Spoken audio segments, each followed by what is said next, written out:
آپ کو تھوڑی ہائکنگ کرنی ہوگی، وہ بھی ایک بہت ہی خوبصورت سا ایکسپیرینس ہے۔ تو تھوڑا سا جو آپ کا اینڈ پوائنٹ ہے جو پارکنگ ایریا ہے اس سے تھوڑا پیچھے کر کے آپ کو اچھے گیسٹ ہاؤسز مل سکتے ہیں، لیکن جو آپ کا پارکنگ ایریا ہے وہاں پر ٹوٹلی کیمپنگ ہے۔ اگر آپ فیملیز کے ساتھ جا رہے ہیں تو اپنے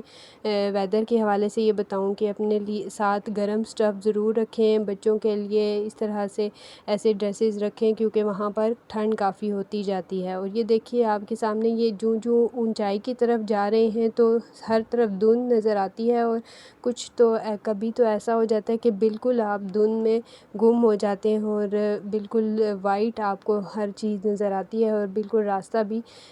شو نہیں ہوتا۔ یہ ایک بہت مزے کا منظر ہوتا ہے جس کو فوگی ویدر لورز جو ہیں وہ زیادہ بہتر جانتے ہیں کہ اس کو کیسے انجوائے کرنا ہے۔ تو یہ آپ کے سامنے ڈیسٹینیشن آپ کے قریب ہوتی جا رہی ہے اور آپ اس کو انجوائے کریں، بہت ہی خوبصورت ویدر۔ اور جو آپ ہائٹ پر جاتے ہیں تو آپ کو مزے کا ایک ٹھنڈک کا احساس ہوتا ہے، اور بچوں کے لیے کافی احتیاط کی ضرورت ہوتی ہے کیونکہ وہاں کیمپنگ ہے تو وہاں پر انتظام تو ہوتا ہے ان کے ہاں کافی دیتے ہیں بلینکٹس وغیرہ جو بھی بستر آپ کو چاہیے ہوتے ہیں، لیکن پھر بھی آپ کے پاس ساتھ گرم سٹف ضرور ہونا چاہیے۔ تو یہ خوبصورت سا ایریا گنگا چوٹی کا ایریا ہے، اور یہ پہاڑ اور یہ درخت جو ہیں بہت زیادہ اٹریکٹ کرتے ہیں، اور دیکھیے کس طرح سے ہائٹ پر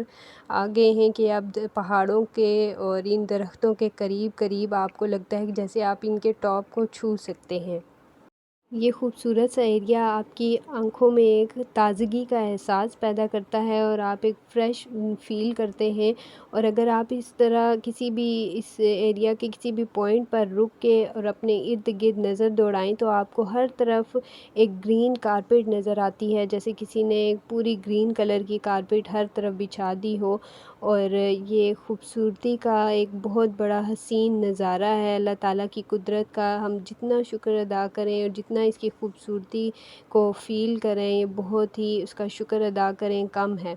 تو یہ ہم اپنی ڈیسٹینیشن کے کافی قریب ہوتے ہوئے، اور آپ کو تھوڑے تھوڑے فاصلے پر کچھ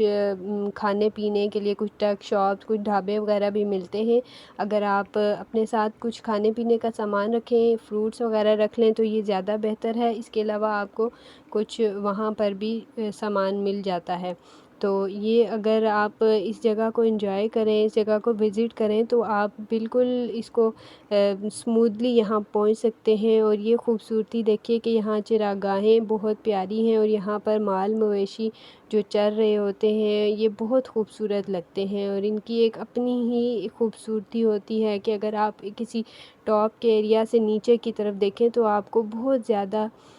خوبصورتی نظر آتی ہے، اور آپ اس خوبصورتی میں بالکل گم ہو جاتے ہیں، اور آپ کو یہاں سے بالکل کہیں جانے کا دل بھی نہیں چاہتا۔ تو ایک ٹھنڈی ٹھنڈی سی گھاس اور اس پر چلنا، اس پر قدم رکھنا، آپ کو اتنا ٹھنڈک کا احساس پیدا ہوتا ہے آپ کے اندر، اور آپ اس کو اپنی انر تک فیل کرتے ہیں کہ یہ کتنا پیارا ایریا ہے، اور بنانے والے پہ آپ کو ایک فخر محسوس ہوتا ہے، ایک آپ کو اس کی بڑائی کا احساس ہوتا ہے کہ اللہ تعالیٰ نے کتنی خوبصورت ہمارے لیے زمین اور کتنی خوبصورتی ہماری انجوائمنٹ کے لیے پیدا کی ہے۔ جیسے جیسے ہم اپنی ڈیسٹینیشن کے قریب ہو رہے تھے تو ہمیں ہر تھوڑے فاصلے پر جا کر اسٹے ہم کر رہے تھے، تھوڑی اور اس سے زیادہ خوبصورت جگہ ملتی تھی تو وہاں پر ہم رک کے تھوڑا سا اس ایریا کو پہ انجوائے کر کے اس کو خوبصورتی اس کی دیکھ کے اور پھر اپنا آگے سفر کر رہے تھے، تو ہمیں بالکل بھی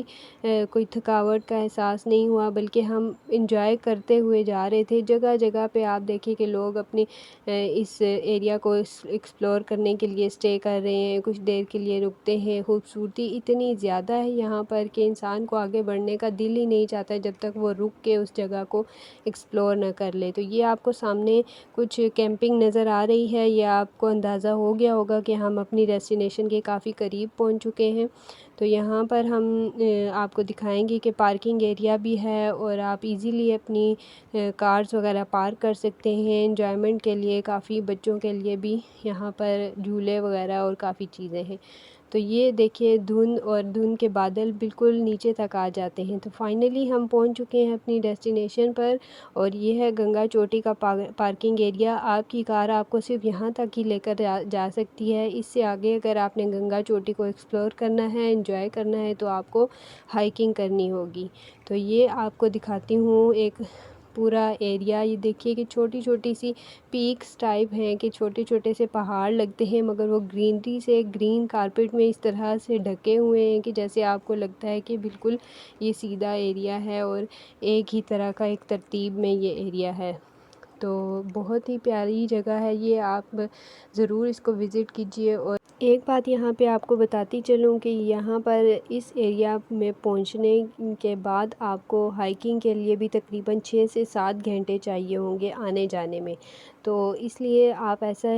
کچھ اپنا پلان کریں کہ یا تو صبح جلدی یہاں پہنچ جائیں، تو پھر آپ اپنا وزٹ کر کے واپس نکل سکتے ہیں، یا ہائیکنگ کر کے واپس آ سکتے ہیں یہاں پر کیمپنگ میں، کیونکہ اس سے اوپر کیمپنگ کی سہولت موجود نہیں ہے۔ تو اس لیے اگر آپ یہاں پر شام میں پہنچتے ہیں تو یہاں پر سٹے کرنا ہوگا، اور پھر نیکسٹ مارننگ آپ کو ہائیکنگ کے لیے نکلنا ہوگا۔ ہم بھی تقریباً 5 کے قریب یہاں پہنچے تھے، اور یہاں اس ایریا کو تھوڑا انجوائے کرتے اور کچھ ایسے ہی یہاں پر انجوائمنٹ کرتے، بیٹھتے اور دیکھتے ہمیں کچھ ٹائم اتنا ہو گیا تھا کہ سورج غروب ہو رہا تھا، تو ہم پھر یہاں پر ہم نے رات کو سٹے کیا، اور نیکسٹ مارننگ ہم ہائیکنگ کے لیے نکلے تھے۔ تو اسی طرح آپ اس چیز کو دیکھتے ہوئے اپنا پلان کیجئے، تاکہ آپ بھی ایزیلی آئیں اور اپنا ٹائم اسپینڈ کریں اچھا سا، اور اس ایریا کو انجوائے کر کے پھر آپ واپس جائیں۔ تو یہاں پر یہ خوبصورتی ہے، یہاں تھوڑا سا ٹاپ پر جا کے، جو بیس ایریا ہے اس سے ٹاپ پہ جا کے آپ کو یہ ویو دکھا رہی ہوں کہ یہاں سے نیچے کا یہ ایریا کتنا خوبصورت لگ رہا ہے۔ یہ سارا ایریا جو آپ کو نظر آ رہا ہے، یہ یہاں لوگوں کی ذاتی چراگاہیں ہیں، جس کو انہوں نے اپنے ٹورسٹ کے لیے اوپن کیا ہے، تاکہ یہاں پر لوگ آئیں اور انجوائے کریں۔ اب سورج غروب ہو رہا تھا، اب نیکسٹ ولاگ میں آپ کو اسی ایریا کی ہائیکنگ دکھاؤں گی، اس کے لیے انتظار کیجئے اور میرے چینل کو سبسکرائب کیجئے۔